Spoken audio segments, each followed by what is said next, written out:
welcome back, everyone. You're looking live at Generation Cowboys and Sports Talks. I'm the host, DJ. I tell you what, and I have my co-host, my dad, with me, Cowboy Joe 64, aka Capricorn One. I am your father. Join me, and together we can rule the galaxy as father and son. And we are back with another one.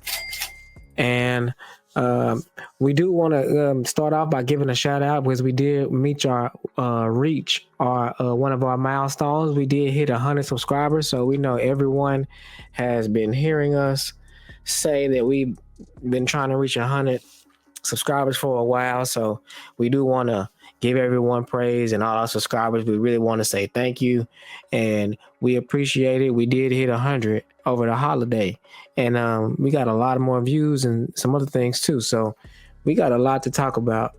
Did you want to say what's up to the people? So what's up to the people? We can you hear me good? Yeah, just back up from the mic a little bit. How about now? Yeah, it's perfect.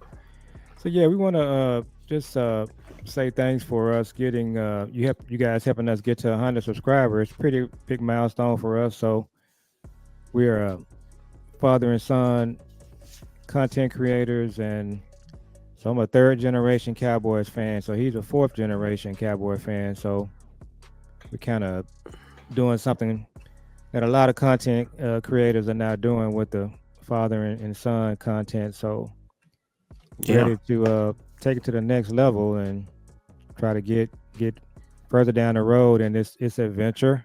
So let's catch up on the last few days of what's happening in Cowboys country. Yeah, and it's a lot that's been going on. I mean, it's amazing how a couple of days and a couple wins can change the outlook on a lot of things.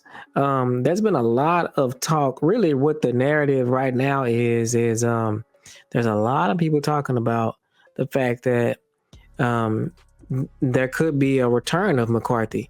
I just seen a Bleacher Report alert that said that Dak put out in the media that he would like for McCarthy to come back next year and get another shot due to the plethora of injuries that they had and everything that they've had this year, and that he should get another shot. So Dak said that. I know a lot of people have been saying that, especially with these last couple of division wins against these bad teams, or I guess okay team in Washington and the bad team in the Giants. I guess, with us getting to 5 wins, or however many, are we at 5 wins? So with us getting to 5 wins, a couple more wins, and we're looking like we could end this thing with the way that the schedule has came out. We're looking like we can end this thing with about 9 or 10 wins, which was, we thought that was we were looking at winning 3 games and picking the top 2 or 3 picks. So now we're looking at winning about 8, 9, 10 games and picking 17th or 18th. But also, there is opportunity. There's some chances that we might even make the playoffs with some of the situations. All you need is a couple of losses from a couple of other teams, and there you go. We've done that. So, what's your whole thought process on that? Because I really think it's a strong possibility that's going to happen. I just don't see us making the playoffs. I think we probably would have to win out. So, and I really think that a couple of these games are going to be harder than people are realizing, especially on the offensive side. I think our defense is going to keep us in games. They're playing really well. So offensively, I'm just not seeing, that we're going to have enough to kind of keep up with some of these teams. Even Carolina is playing better. So, I'll be shocked if we just keep winning. So we'll have to just kind of see how it all plays out. The comment with Zach with Dak is kind of one of those things where, it's like, what do you expect him to say? So if he's put on a spot like that, and and really, Dak probably does want McCarthy to come back, but you got to remember Dak wanted Kellen to come back too, and Jason Garrett. So Mm-hmm. you kind of that's kind of what you expect for him to say. Micah, they asked Micah the same question and he took a pass, but Dak's just not going to do that. Yeah. And then also, I seen that Jimmy made a comment. I was going to ask you what you thought about that. Jimmy made an interesting comment saying that, really from what I got out of the comment was that the problem is from the top. It's not really a coaching type of deal. Jimmy said that, hey, I mean, is bringing a new coach in going to fix anything? Jimmy made the comment that they shouldn't have paid Dak. They should have made him play out his contract, and if he would have got to the playoffs, then you make him. You see what happens there, and then that's where you pay him, because realistically, he's not going to go anywhere. You can pay him whatever you want to pay him, and I think that what he said, I think that makes a lot of sense. That's probably what a lot of us would have did. We probably would have made him play it out. And then second of all, he said that he doesn't think that bringing a new coach in would really solve anything. I mean, because the problem is from the top up. I mean, no matter what coach you bring in, the way that the franchise is structured and not using free agency, paying bad contracts, not enforcing that the coach develops a dynamic coaching staff, and paying bad contracts, not utilizing the free agency the way you should, a poor talent evaluation. So Jimmy said all of that. No, he didn't say all of that. Well, he said it's coming from the top. He said that bringing in a new coach is not, he doesn't think that would solve anything, because that's not the problem. McCarthy is a good coach.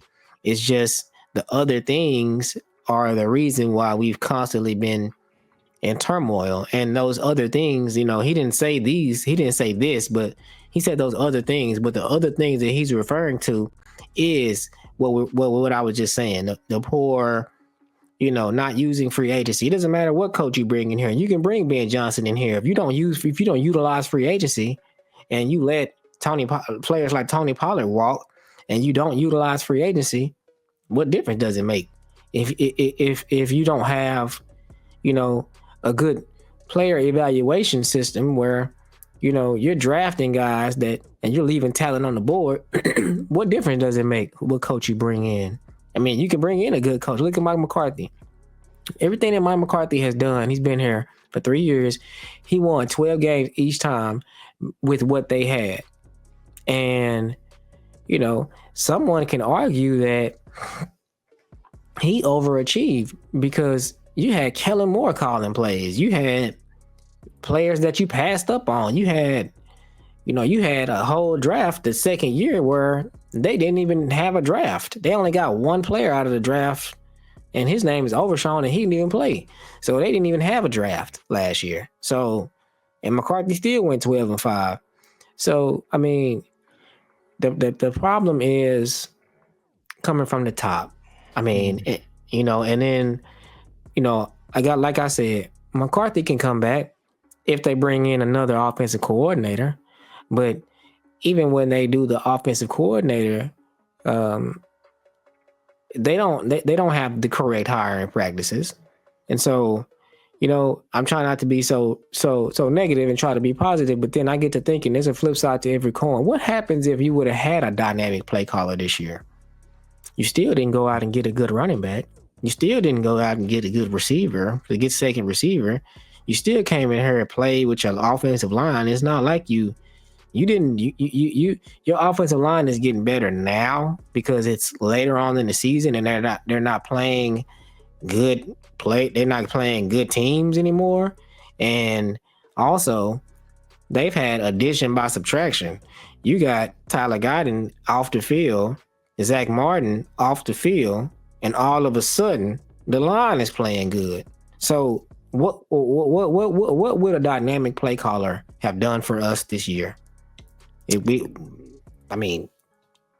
So I think what you got to look at is what they're gonna try to do probably moving forward. And Jerry, Jerry likes to play, little mind games when he does his radio show. But I think at the end of the day, they both, Steven and Jerry, they know at this point that they didn't really do enough to get the team, staffed in a way that you could withstand injuries. We know that, so we're thinking that hopefully what they're going to do is, will be one of those points where they just really just have a sea change and they go out and make some of the changes they need to make. Coming out of the game, you're seeing some guys play better. Of course, Overshawn has been a star for the entire year, and so you're seeing, like you said, the line play better.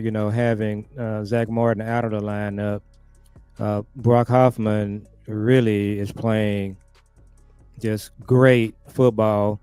We had a discussion on whether he should play center and BB play guard. I think we're getting our answer, and it's just letting BB play center, kind of perfect his skills there, and then Hoffman, that's your your starting right guard next year. Seeing a few things from Schoon, I still think Schoon is. I don't know if he's a number 2 tight end. Your number 2 tight end really needs to be like your 1A and 1B receiver. I don't know if he's that guy. I mean, he really only could go. His arrow could go up from what he was performing. He just wasn't really doing much. So he's been able to do a few things with Ferg out, and so you're seeing some other things. On the defensive side of the ball, they finally started using Donovan Wilson the way he should have been used all year, playing him up around the line of scrimmage. So, Zim is still out coaching McCarthy. So, Brian Broaddus, and shout out to Broaddus, they've asked him a couple of times on his show, and he just straight up said that he doesn't think McCarthy is coming back. He just doesn't see it. Now, obviously everybody can give their opinions on it, and we won't know until we know. Dak, speaking up for McCarthy, it's not going to hurt. But, I think at the end of the day, they just got to look at the entire team and look at themselves. But I think what you said, we talked about this a little bit last week. There's only one scenario that McCarthy returns, and I agree with what you're saying. You got to go and get somebody off the Miami Dolphins, 49ers, or Kansas City staff and turn the offense over to them. And then McCarthy is your walk around head coach, and I don't see a whole lot of value in that, but that's kind of what the Cowboys like to do. Yep, that's what they like to do because it involves less work. They don't have to go out and interview 15, 20 people. They don't have to do that. Another thing I was thinking about today too is I wondered to myself, when they do these interviews, is it the Detroit Lions and the Chicago Bears and the Panthers, all these other teams, do they have they probably have an entire building, an entire team of people that their job is to simply interview candidates. But in my mind, I'm thinking that when it comes to the Cowboys, it's literally Steven, Jerry, and Will McClay that's interviewing these people. So it's just like, it's those 3 guys. And if it's those 3 guys interviewing these people, then there's your answer, because those 3 people are not going to interview 15 candidates. It just doesn't make sense for them to do that. But if they had like a structure where it was just like, that's what I'm thinking in my head. It's just like the way that they operate like a mom and pop store. And the rest of these franchises, they operate like $1 billion franchises. They interviewing 15 people within days. It takes the Joneses 2 weeks to interview 2 people, because it's just like, this is what they do. Their brain is only these 3 brains that they're using to make these decisions for this franchise. When you have teams like other teams, they're using The whole organ, they're using 15 people and Yeah. to do this. And then also, this is another thing I want to say. They're using 15 people to do this. I kind of lost my train of thought. It's like that's how well I'm thinking how this is operating. It's kind of like the way they operate like a mom and pop store, and then you have the other teams, they operate like a $1 billion franchise would. So what I was gonna say, so I think if the Baltimore Ravens, the 49ers, um, the Eagles, the Chiefs, these franchises that are really, performing at an optimal level, I think when they interview, it's not that many people that are interviewing. Typically, it's the general manager, the assistant general manager, and depending on the team, it's the owner. So it's not that many people. Well, But I think where you're right is the process just involves several days and several interviews. So I don't think it's that many people interviewing. But what they're doing, to your point, they're just using a bigger process to interview coaches. And the Cowboys, their process is very small, is limited. They don't talk to a lot of people, and so yeah, also to add this on, I got my train of thought back. Also, there's the person that's standing over you, that's over your back. You look at these other organizations, and you can just go back 5, 10 years. They're under the gun. It's like you hire the right coach, or you won't be here in 5 years, mhm. or you won't be here next year. There is no we can try it again. You hire Jason Garrett. He was here for 10 years. You're fired. When he leaves, you're leaving. It's not a well. Well, just This to piggyback on what you're saying, the other thing that's overlooking that's standing over their shoulder that we have now. they haven't won in 30 years. Well, no, what I was gonna say is it's the fans, it's social media, it's content Oh yeah, creators, it's new media. So for that sure. that element right there, if you're in Chicago, if you're in Baltimore, if you're in Philly, if Mm-hmm. you're the New York Giants coach, like Brian Daboll, Mm-hmm. it's just an entire media complex standing over your shoulder. Whereas here in Dallas, we do have that, but obviously the big difference is the owners. They just like doing what they're comfortable with. And Brian Broaddus, I think, brilliantly has laid this out several times, where he just says that Stephen Jones, Jerry Jones, and you got to add in Will McClay. They just like being comfortable. They don't want to do something. They talked about Yeah. Bill Belichick interviewing for that Atlanta job, Mm-hmm. and Rich McKay, who's basically there, Steven and Jerry, he just didn't feel comfortable with Bill Belichick coming in, just turning everything upside down. He didn't really want that, and he let Belichick know that. So Belichick just basically said, "Hey, I'm out. I don't want to talk to you anymore. You don't want to talk to me. So, good luck with all that." Yeah, and that's the difference between us and the Jaguars and the Giants. And that's why the Jaguars can be trash, but in 3 years they'll look up and they'll be good because Yeah, they will absolutely turn their franchise over to Bill Belichick. And he will draft Travis Hunter, and he will make their team better. I mean, that's a 50-50. You don't know. It's nothing is a guarantee. He could go in there and mess it up. I mean, look what Sean Payton did to New Orleans. But yeah, but at the same time, what we do have is New Orleans had success at some point. yeah. We haven't had any. So They won a Super Bowl, and they should have been in another one. They would have won it if exactly not for that ref. right. So No, that's a yes, fact. So we haven't so had that though. So we haven't had that at all. We haven't had none of that. so the organization, if you just look at the Giants, I would say they haven't had much success here lately. But it's a Mm-mm. family-owned organization, the Maras. But uh, they have had a situation where they let their head coach, who won the two championships, and his name is escaped. Is it Tom Coughlin? Coughlin. Tom Coughlin. So even though it's a family, the Maras, and again, and when he interviews with the Giants, it's just going to be the Maras. It's going to be their general manager, whoever that is. But they do know how to get things done so that the coach can operate and win. The Cowboys, I would say, if you had to compare apples to apples, So all of the NFL teams are apples. The Cowboys are on orange. The other team that's an orange, that's kind of comparable to Dallas, is Cincinnati. So that's the Brown family. Now they're not out publicly doing stuff, but they don't spend money.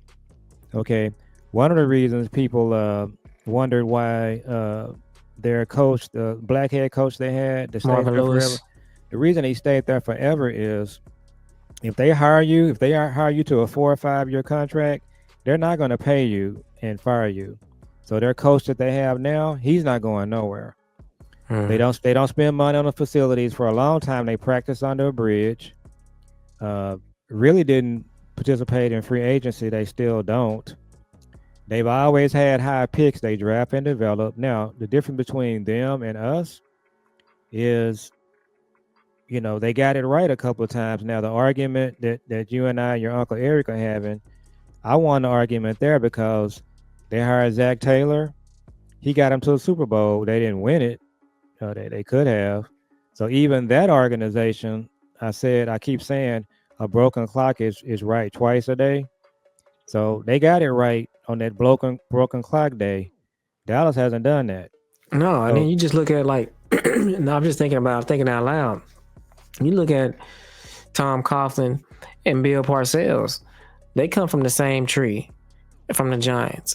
And when we had Bill Parcells here and we had a really good team, Tom Coughlin, they had a really good team. And we were thinking that Eli Manning was like a joke. It was like he was like a joke. It was like he was like Daniel Jones. It was just like he was like a laughing stock.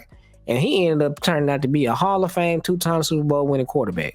So how did Tom Coughlin, take his good team and get them over the hump, but we couldn't get over the what I hump. was saying, we talked about this before. So when the Cowboys lost to Seattle with the Romo play, the fumble snap, Mm-hmm. Bill Parcells was building a team to match the Giants, Tom Coughlin's team. But see, Bill Parcells bailed out. Those Giants team that Tom Coughlin had, if Parcells had stayed a couple of more years, we would have battled them. I think we could have made it to the Super Bowl a couple of years just like they did.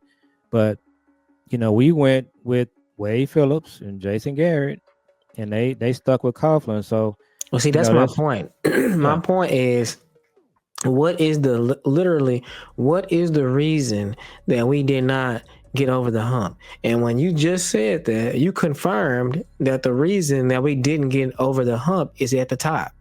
We Yeah, went with Tom. We went with it's the Wade hiring. Phillips. Yeah, it's the hiring. We went with Wade Yeah. Phillips and we went with Jason Garrett. And next thing you know, 10 years down the drain. So it's just like it. Now if Jerry Jones had hired the guy that everybody had in the job, if he had hired Norv Turner, you might have get something different because at that time, Norv Turner was still at the peak of his powers. You remember Norv Turner ended up going to the Chargers. They were in San Diego at the time. So a lot of those yards that LaDainian Tomlinson got, Norv Turner was the head coach, and Norv Turner, the Chargers went to the AFC Championship game.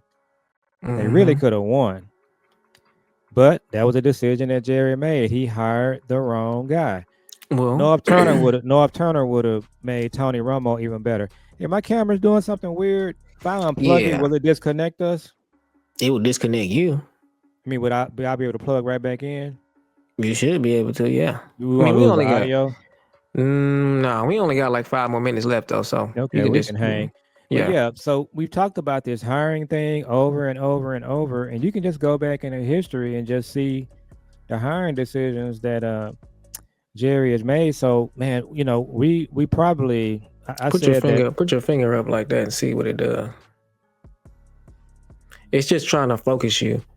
Yeah, So I don't know what, but so we're gonna have a lot of shows to talk about this hiring process as we kind of wind this season down, this draft. So man, we're gonna have some really good shows and really good content to talk about as we kind of wind these games down and see these players that are playing, getting a preview. We're gonna talk about this. I'm starting to think that they're gonna have to bring Brandon Cooks back because Brandon Cooks he's back. He played last week. we're talking about bringing back next year Oh, as your third receiver because this Mingo thing, Man, we got to talk about this. This Mingo trade is worse than the Trey Lance trade. He has no separation. He's not So, he's not a 4-3 guy. I don't know where we got that from. so where is Brandon Cook's contract? Because if he has to be paid, he ain't coming back. Well, he's a free agent. He's gonna be in Oh, the he not same. gonna be coming back, man. Well, he's gonna be just like Stephon Gilmore was. Yeah. Stephon Gilmore kind of hung around. He wanted to come back. So No, we it's talking going. about offensive firepower. There's no way that he gonna be. That's like Joe Mixon hanging around a little bit, or one of them. A team is gonna snatch him because that's just smart to do. It's just smart. It's just smart. Now he is long in the tooth. Yeah, He's been but kind of injured, but I've well, always, he been kind of injured, but they've been kind of pushing him off too. Yeah. And that's gonna be his narrative too. He's gonna tell every team in free agency that he was not hurt, and they did that. So he gonna be fine, and he gonna pass the physical, and he gonna play good the rest of the season this year, Yeah. and that's gonna take care of that. But Because if you draft Luther Burden, if you end up with nah, Luther Burden, you're if not you got going to. CD, Burden, Brandon Cooks, then your fourth receiver could be a combination between Tolbert and Turpin. Mingo will be your fifth or sixth.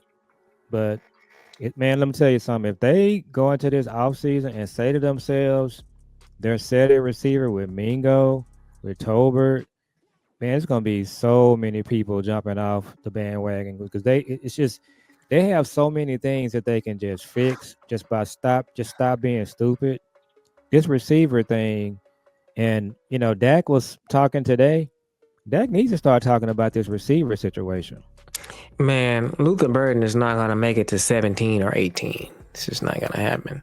And then, Well, we may not. We may end up at. I don't think we're gonna win all these games. I don't.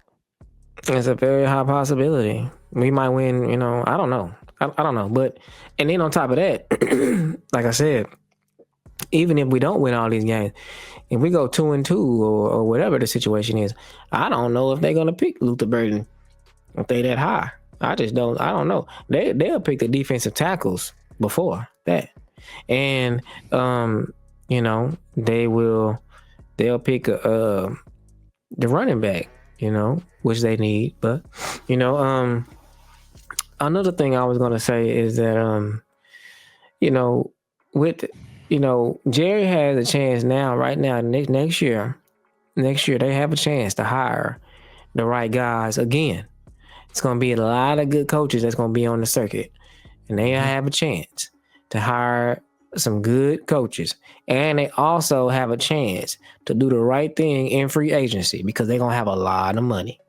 So they have a chance to knock it out the park, and they can turn this thing around. Even if you bring McCarthy back, if you hire the right OC, do the right thing in free agency, draft correctly, we could be right back in the fold next year, like no problem. But there's also the possibility too that they don't do the right thing. There's a possibility that they hire the wrong coach. There's a possibility that they draft the wrong players. It's a possibility that they don't bring back the players that they should bring back. And that they do think Jalen Tolbert is a second receiver, and that Mingo is going to be the third receiver because they are made this trade for him and they're going to make him play. So that's the kind of stuff they do. So those are the $1 million questions that we have to look out for because those things can happen and it'll just be a domino effect. It'll happen. So like I said, are they going to turn everything around and all of a sudden do the right thing? I don't know. I don't have confidence. And their hand might be forced because they have so many holes, so many free agents. They're going to have to probably participate in free agency. But man, look, they gotta have someone just talking common sense to them, whether it's Dak, whether it's McCarthy, whether it's Jimmy. Somebody has to just make sure that they understand that you don't have enough weapons to compete in this league. You don't have the weapons at the running back position. Your receiving core is CD and just a bunch of Jags. They're just guys. Mingo, I don't understand what the scouting department was looking at with this guy here. Flournoy is actually faster, probably has a little bit more separation, not a whole lot. Mingo is definitely not a better player than Tolbert, so that was just an incredibly bad trade. And look, you could have just saved your draft pick. And I'm not a big fan of doing this. You could go out and just sign Stephon Diggs. Now, he's older. The games that I watched Houston play, he wasn't looking good at all. Now he's hurt. So, but you could have a guy like, if you had Stephon Diggs as your fourth receiver, that's not bad. We're talking about Stephon Diggs with Dak Prescott and CeeDee Lamb and a decent running back. He would be a totally different player than he was in Houston. Yeah, well, but those are the kind of deals you could have made, but they're not going to be interested in that now because they brought in Mingo.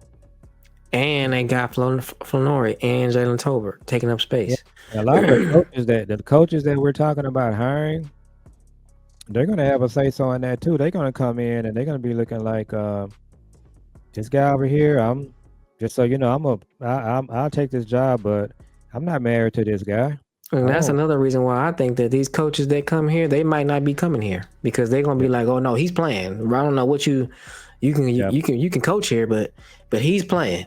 So we finna find out who's right on this chicken egg theory. You or your Uncle Eric or me? And because it's going down. It definitely is going down. So we got to figure this out. It's going to be interesting to see. We're going to be here regardless. So let's go ahead and wrap. Yeah, we talk about our Facebook page and what you're working on with. We got to do TikTok and Blue Sky. Yeah, so Blue Sky, I'm doing my research on Blue Sky because I've been hearing a lot about it. And so apparently it's one of the new things that podcasters are using. And so I'm going to get on the Blue Sky and check it out. And I'm going to get us a TikTok. And I'm looking at some ways to kind of speed this thing up and get us more than one platform. I know everybody uses more than one platform. So we're working on some things. We're working on Facebook. We're working on TikTok, Blue Sky, all of those things. We're going to be on them by the end of the year. So it's December 3rd. By the end of the year, we're going to have all of those things up and running. That's my deadline. That's my goal, is to have all of those things up and running. And so we can finish out the year strong. And then next year, we'll be turning over a new leaf and we'll have a new everything. The background is going to change. Everything, this is kind of like we started this not long ago. What, 6 months ago, maybe 3-4 months ago. So this is we're gonna get ready to make the next step. So we got 100, and now we're finna try to get to 1,000. So we're gonna try to get up things going rapidly. We're gonna do 100, 250, 500, and 1,000. So if we did 100 within 3 or 4 months, we're gonna try to continue to double it. So we went from 0 to 100. So the next one is 250, and the next one will be 500, and we're gonna keep on going until we just keep on going. And it's gonna be so. Everyone, we appreciate everybody comment and let us know what y'all want us to talk about, and we appreciate the feedback. And so everyone, make sure that if you made it this far in the video, make sure you stop and make sure you are subscribed and make sure that you like the channel. Hit the like button for us because that helps us a lot.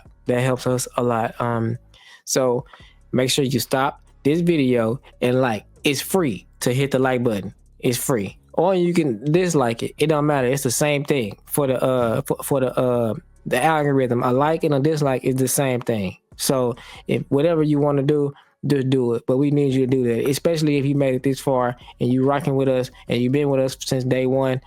Hey, we appreciate it and we're gonna keep on going. So that's it on that one. So this is episode, I think we're getting close to 50. And so I got some documentaries and other things that I'm working on. So I guess when we get to 50 or around that time, I'll be able to put some commercials out and kind of tell people what we got going with our landmark at our home. And so that's how we rocking. So y'all stay tuned and we'll see y'all on the next one. Hey, peace. Peace.